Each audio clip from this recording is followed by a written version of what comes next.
नमस्कार दोस्तों, स्वागत है आप सभी का टेल्स विद सुधा में। आज की कहानी को शुरू करने से पहले आप सबको याद दिला दूं कि अगर आपने मेरे चैनल को सब्सक्राइब नहीं किया है तो प्लीज़ इसे आज ही सब्सक्राइब कर लें और साथ ही बेल आइकन भी दबा दें, जिससे मेरे आने वाले वीडियोस के नोटिफिकेशन आपको मिलते रहें। कहानीकार मोहन राकेश की एक और रचना आज मैं आपके लिए प्रस्तुत करने वाली हूँ। कहानी का शीर्षक है उसकी रोटी। तो चलिए शुरू करते हैं आज की कहानी। बालों को पता था कि अभी बस के आने में बहुत देर है, फिर भी पल्ले से पसीना पोंछते हुए उसकी आंखें बार बार सड़क की तरफ उठ जाती थीं। नकोदर रोड के उस हिस्से में आसपास कोई छायादार पेड़ भी नहीं था। वहाँ की ज़मीन भी बंजर और ऊबड़ खाबड़ थी। खेत वहाँ से 30-40 गज के फासले से शुरू होते थे और खेतों में भी उन दिनों कुछ नहीं था। फसल कटने के बाद सिर्फ ज़मीन की गोड़ाई ही की गई थी, इसीलिए चारों तरफ बस मटियालापन ही नज़र आता था।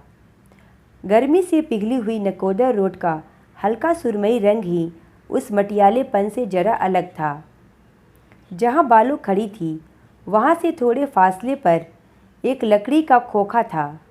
उसमें पानी के 2 बड़े बड़े मटकों के पास एक अधेड़ सा व्यक्ति ऊँघ रहा था। ऊँघ में वह आगे को गिरने को होता तो सहसा झटका खाकर संभल जाता, फिर आसपास के वातावरण पर एक उदासी सी नज़र डालकर और अंगोछे से गले का पसीना पोंछकर वैसे ही ऊँघने लगता। एक तरफ 2.5-3 फुट में खोखे की छाया फैली थी और एक भिखमंगा, जिसकी दाढ़ी काफ़ी बढ़ी हुई थी, खोखे से टेक लगाए ललचाई आंखों से बालों के हाथों की तरफ देख रहा था। उसके पास ही एक कुत्ता दुबक्कर बैठा था और उसकी नज़र भी बालों के हाथों की तरफ थी। बालों ने हाथ की रोटी को मैले आंचल में लपेट रखा था। वह उसे बदनज़र से बचाए रखना चाहती थी। रोटी वह अपने पति सुच्चा सिंह ड्राइवर के लिए लाई थी, मगर देर हो जाने से सुच्चा सिंह की बस निकल गई थी और वह अब इस इंतज़ार में खड़ी थी कि बस नकोदर से होकर लौट आए तो वह उसे रोटी दे दे।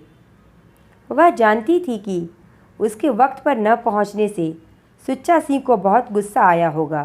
वैसे ही उसकी बस जालंधर से चलकर 2 बजे वहां आती थी और उसे नकोदर पहुंचकर रोटी खाने में 3-3:30 बज जाते थे। वह उसकी रात की रोटी भी उसे साथ ही दे देती थी, जो वह आखिरी फेरे में नकोदर पहुंचकर खाता था। 7 दिन में 6 दिन सुच्चा सिंह की ड्यूटी रहती थी और 6 दिन वही सिलसिला चलता था। बालो 1-1:15 बजे रोटी लेकर गांव से चलती थी और धूप में आधा कोस तय करके 2 बजे से पहले सड़क के किनारे पहुंच जाती थी।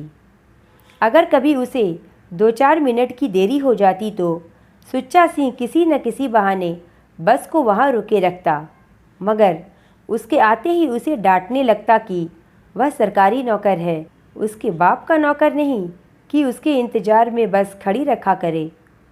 वह चुपचाप उसकी डांट सुन लेती और उसे रोटी दे देती, मगर आज वह 2-4 मिनट की नहीं 2-2.5 घंटे की देर से आई थी, यह जानते हुए भी कि उस समय वहाँ पहुँचने का कोई मतलब नहीं। वह अपनी बेचैनी में घर से चल दी थी। उसे जैसे लग रहा था कि वह जितना वक्त सड़क के किनारे इंतज़ार में बिताएगी, सुच्चा सिंह की नाराज़गी उतनी ही कम हो जाएगी। यह तो निश्चित ही था कि सुच्चा सिंह ने दिन की रोटी नकोदर के किसी तंदूर में खा ली होगी, मगर उसे रात की रोटी देना ज़रूरी था और साथ ही वह सारी बात बताना भी जिसकी वजह से उसे देर हुई थी। वह पूरी घटना को मन ही मन दोहरा रही थी और सोच रही थी कि सुच्चा सिंह से बात किस तरह कही जाए कि उसे सब कुछ पता भी चल जाए और खामखा तैश में भी न आए। वह जानती थी कि सुच्चा सिंह का गुस्सा बहुत खराब है और साथ ही यह भी कि जंगी से उल्टा सीधा कुछ कहा जाए तो वह बगैर गणासे के बात नहीं करता। जंगी के बारे में बहुत सी बातें सुनी जाती थी। पिछले साल वह साथ के गांव की एक मेहरी को भगाकर ले गया था और न जाने कहाँ ले जाकर बेच आया था। फिर नकोदर के पंडित जीवाराम के साथ उसका झगड़ा हुआ तो उसे उसने कत्ल करवा दिया। गांव के लोग उससे दूर दूर रहते थे मगर उससे बिगाड़ नहीं रखते थे।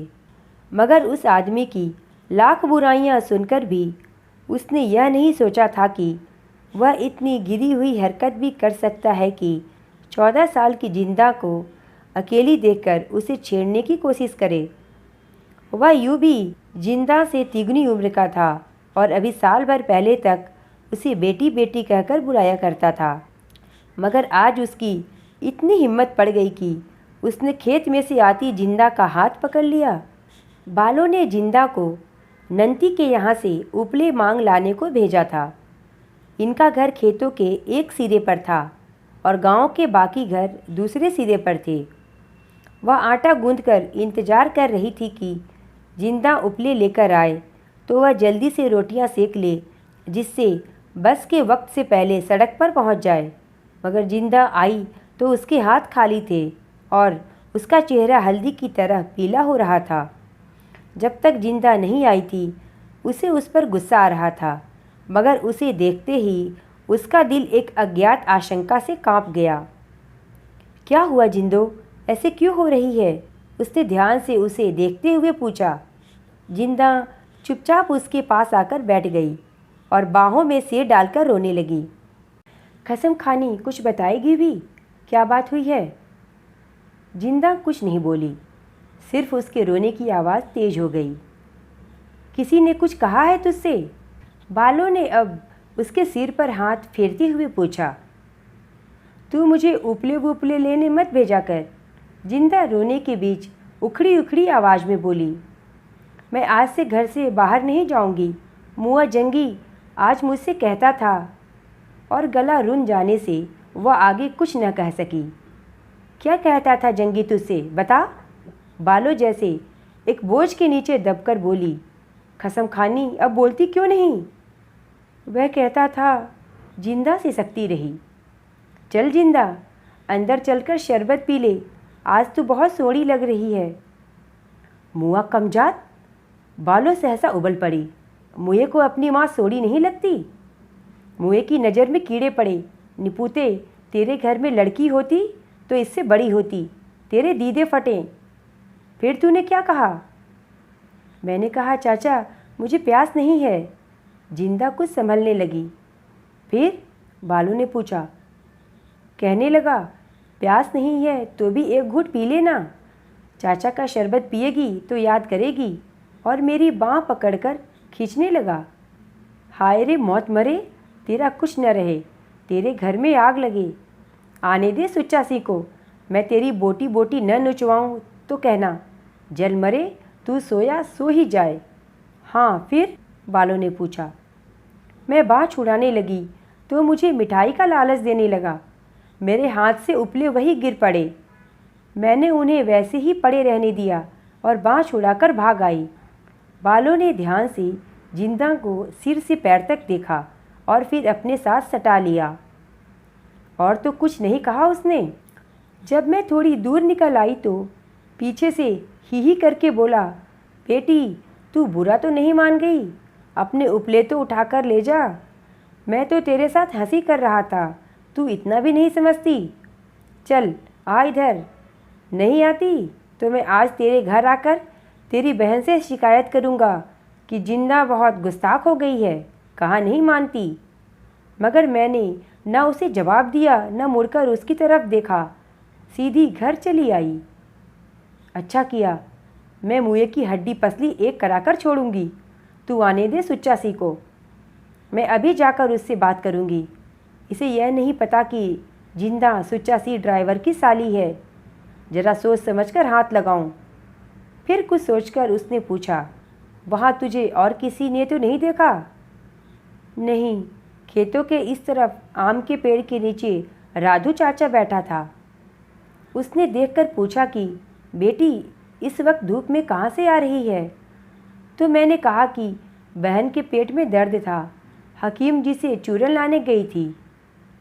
अच्छा किया, मुआ जंगी तो शोहदा है, उसके साथ अपना नाम जुड़ जाए तो अपनी ही इज्जत जाएगी। उस सिर जले का क्या जाना है, लोगों को तो करने के लिए बात चाहिए। उसके बाद उपले लाकर खाना बनाने में बालों को काफ़ी देर हो गई।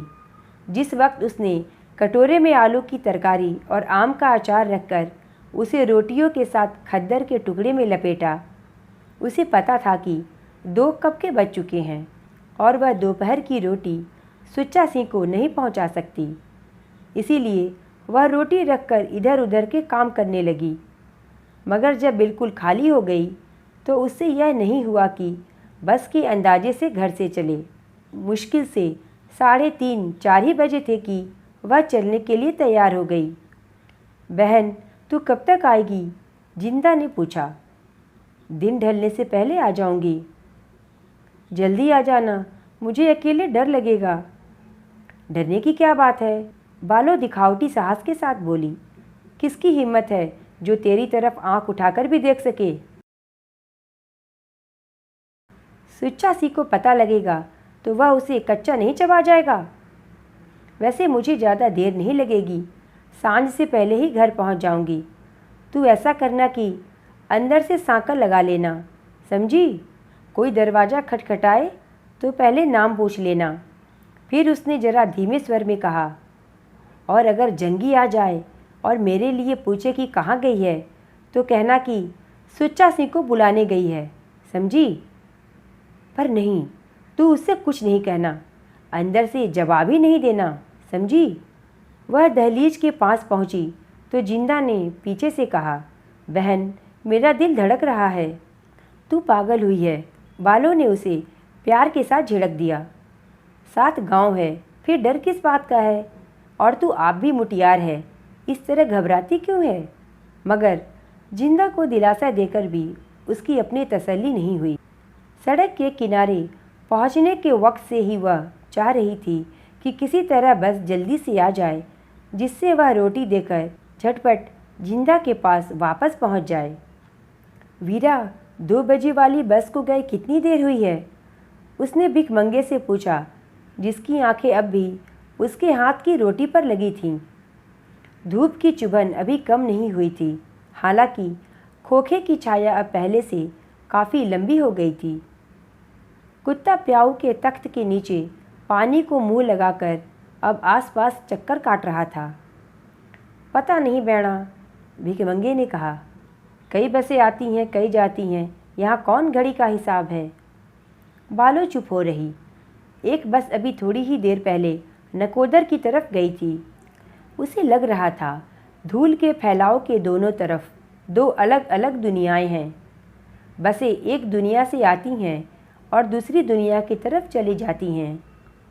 कैसी होंगी वो दुनियाएं जहाँ बड़े बड़े बाजार हैं, दुकानें हैं और जहाँ एक ड्राइवर की आमदनी का 3/4 हिस्सा हर महीने खर्च हो जाता है। देवी अक्सर कहा करता था कि सुच्चा सिंह ने नकोदर में एक रखैल रख रखी है।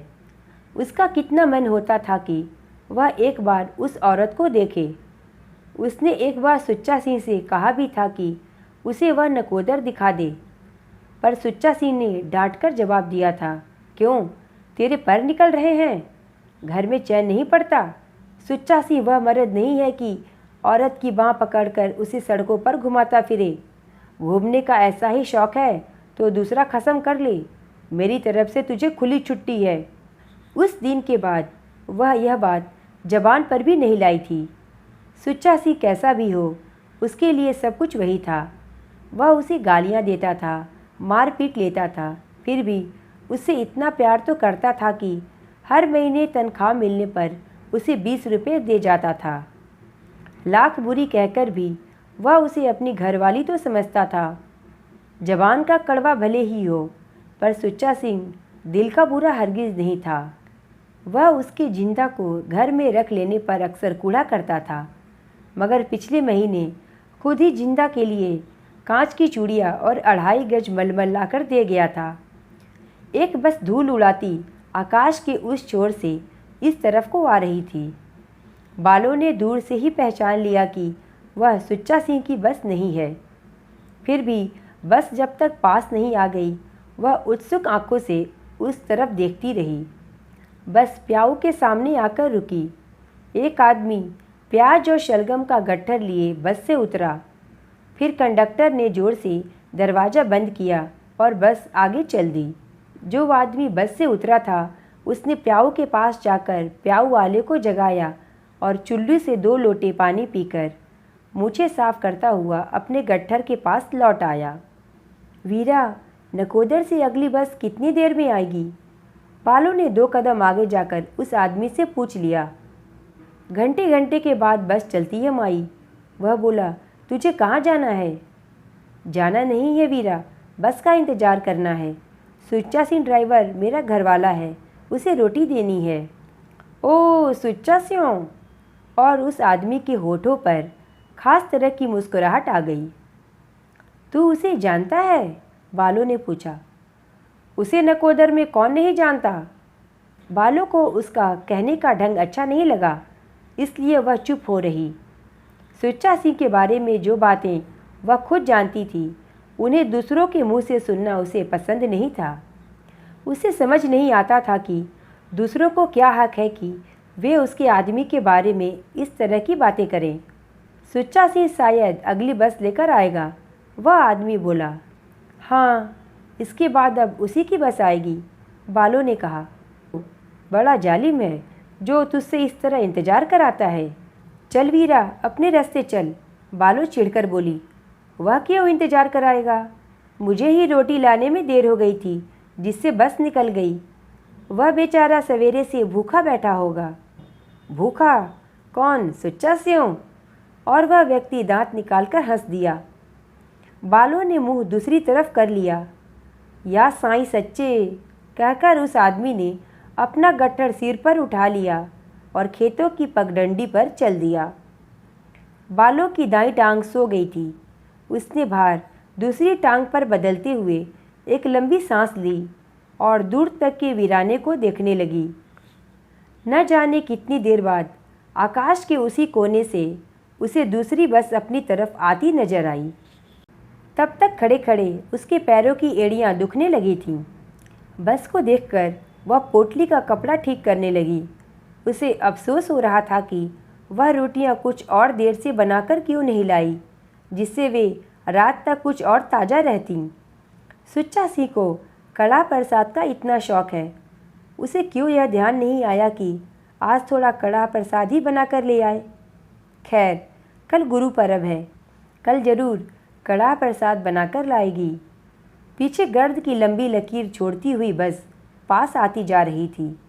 बालों ने 20 गज दूर से ही सुच्चा सिंह का चेहरा देखकर समझ लिया कि वह उससे बहुत नाराज है। उसे देखकर सुच्चा सिंह की भवें तन गई थीं और निचले होठ का कोना दांतों में चला गया था। बालों ने धड़कते दिल से रोटी वाला हाथ ऊपर उठा लिया, मगर बस उसके पास न रुककर प्याऊ से जरा आगे जाकर रुकी। 2-1 लोग वहां बस से उतरने वाले थे। कंडक्टर बस की छत पर जाकर एक आदमी की साइकिल नीचे उतारने लगा। बालू तेजी से चलकर ड्राइवर की सीट के बराबर पहुंच गई।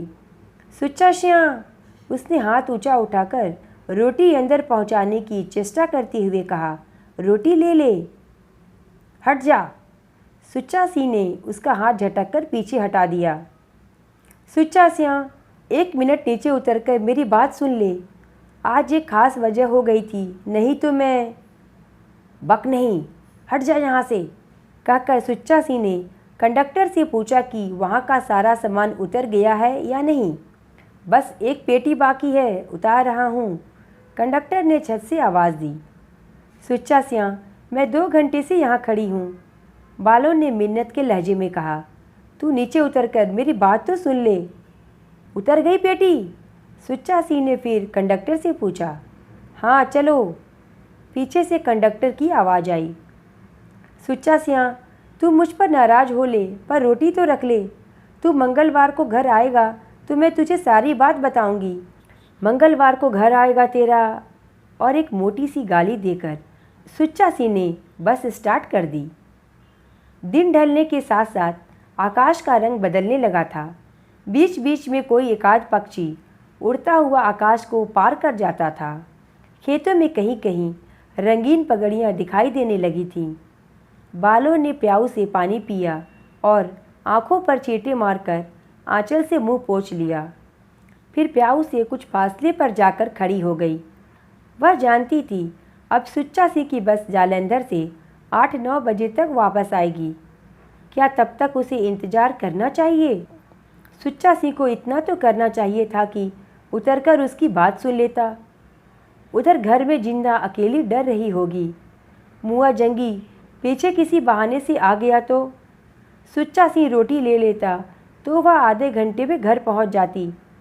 अब रोटी तो वह बाहर कहीं न कहीं खा ही लेगा, मगर उसके गुस्से का क्या होगा? सुच्चा सिंह का गुस्सा भेजा भी तो नहीं है। उसका मेहनती शरीर है और उसे कसकर भूख लगती है। वह थोड़ी और मिन्नत करती तो वह ज़रूर मान जाता, पर अब प्याऊ वाला प्याऊ बंद कर रहा था। भिखमंगा भी न जाने कब का उठकर चला गया था। हाँ, कुत्ता अब भी वहाँ आसपास घूम रहा था। धूप ढल रही थी और आकाश में उड़ते चिड़ियों के झुंड सुनहरे लग रहे थे। बालों को सड़क के पार तक फैली अपनी छाया बहुत अजीब लग रही थी। पास के किसी खेत में कोई गबरू जवान खुले गले से माहिया गा रहा था। माहिया की वह लय बालों की रग रग में बसी हुई थी। बचपन में गर्मियों की शाम को वह और बच्चों के साथ मिलकर रहट के पानी की धार के नीचे नाच नाच कर नहाया करती थी। तब भी माहिया की लय इसी तरह हवा में समाई रहती थी। सांझ की झुटपुटे के साथ उस लय का एक खास ही संबंध था। फिर ज्यों-ज्यों वह बड़ी होती गई, जिंदगी के साथ उस लय का संबंध और गहरा होता गया। उसके गांव का युवक लाली था, जो बड़ी लोच के साथ माहिया गाया करता था। उसने कितनी बार उसे गांव के बाहर पीपल के नीचे कान पर हाथ रखकर गाते सुना था। पुष्पा और पारो के साथ वह देर देर तक उस पीपल के पास खड़ी रहती थी। फिर एक दिन आया जब उसकी माँ कहने लगी कि अब वह बड़ी हो गई है, उसे इस तरह देर देर तक पीपल के पास नहीं खड़ी रहना चाहिए। उन्हीं दिनों उसकी सगाई की भी चर्चा होने लगी। जिस दिन सुच्चा सिंह के साथ उसकी सगाई हुई, उस दिन पारो आधी रात तक ढोलक पर गीत गाती रही थी। गाते गाते पारो का गला रह गया था, फिर भी वह ढोलक छोड़ने के बाद उसे बाहों में लिए हुए गाती रही थी।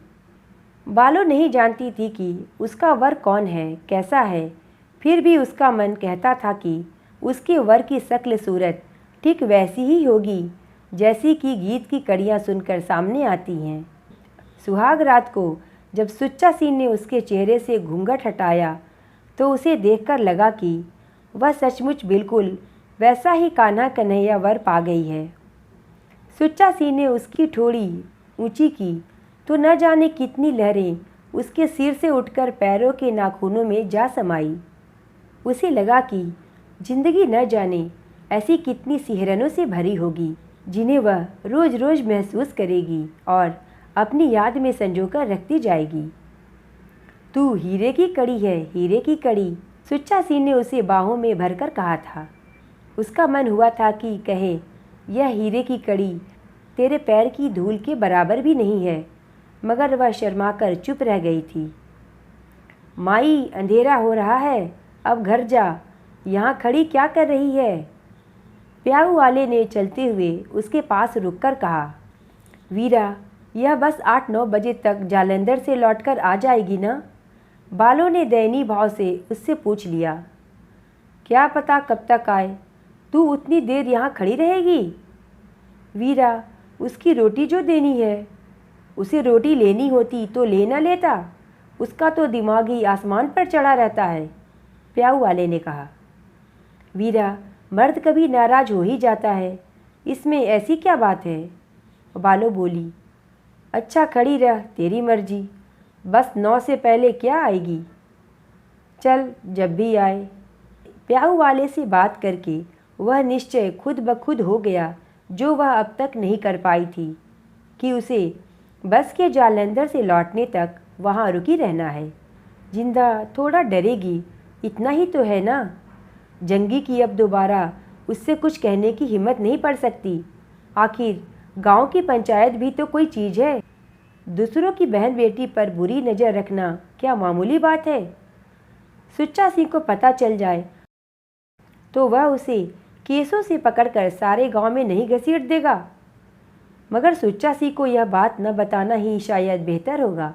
क्या पता इतनी सी बात से दोनों में सिर फुटअव्वल हो जाए। सुच्चा सिंह तो पहले ही घर के झंझटों से घबराता है, उसे और झंझट में डालना ठीक नहीं। अच्छा हुआ जो उस वक्त सुच्चा सिंह ने बात नहीं सुनी। वह तो अभी कह रहा था कि मंगलवार को घर नहीं आएगा। अगर वह सचमुच न आया तो, और अगर उसने गुस्सा होकर घर आना बिल्कुल छोड़ दिया तो? नहीं, वह उसे कभी कोई परेशान करने वाली बात नहीं बताएगी। सुच्चा सिंह खुश रहे, घर की परेशानियां वह खुद संभाल सकती है। वह जरा सा सिहर गई। गांव का लोटू सिंह अपनी बीवी को छोड़कर भाग गया था। उसके पीछे वह टुकड़े टुकड़े को तरस गई थी। अंत में उसने कुएं में छलांग लगाकर आत्महत्या कर ली थी। पानी से फूलकर उसकी देह कितनी भयानक हो गई थी। बालों को अब थकान महसूस हो रही थी, इसीलिए वह जाकर प्याऊ के तख्ते पर बैठ गई। अंधेरा होने के साथ साथ खेतों की हलचल फिर शांत होती जा रही थी। माहिया के गीत का स्थान अब झिंगुरों के संगीत ने ले लिया था। एक बस जालंधर की तरफ से और एक नकोदर की तरफ से आकर निकल गई।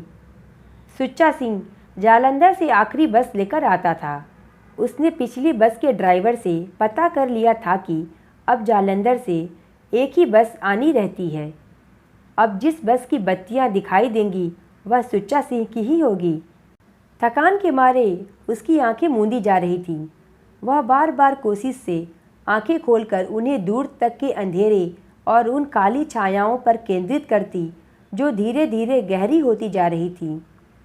जरा सी भी आवाज़ होती तो उसे लगता कि बस आ रही है और वह सतर्क हो जाती, मगर बत्तियों की रोशनी न दिखाई देने से एक ठंडी सांस भरकर फिर से निढाल हो जाती। दो एक बार मूंदी हुई आंखों से जैसे बस की बत्तियां अपनी ओर आती देखकर वह चौंक गई, मगर बस नहीं आ रही थी। फिर उसे लगने लगा कि वह घर में है और कोई जोर जोर से घर के किवाड़ खटखटा रहा है। जिंदा अंदर सहम कर बैठी है, उसका चेहरा हल्दी की तरह पीला हो रहा है। रहट के बैल लगातार घूम रहे हैं। उनकी घंटियों की ताल के साथ पीपल के नीचे बैठा एक युवक कान पर हाथ रखे माहिया गा रहा है। जोर की धूल उड़ रही है जो धरती और आकाश की हर चीज़ को ढके ले रही है। वह अपनी रोटी वाली पोटली को संभालने की कोशिश कर रही है, मगर वह उसके हाथ से निकलती जा रही है। प्याऊ पर सूखे मटके रखे हैं जिनमें एक बूंद भी पानी नहीं है। वह बार बार लोटा मटके में डालती है, पर उसे खाली पाकर निराश हो जाती है। उसके पैरों में बिवाइयाँ फूट रही हैं।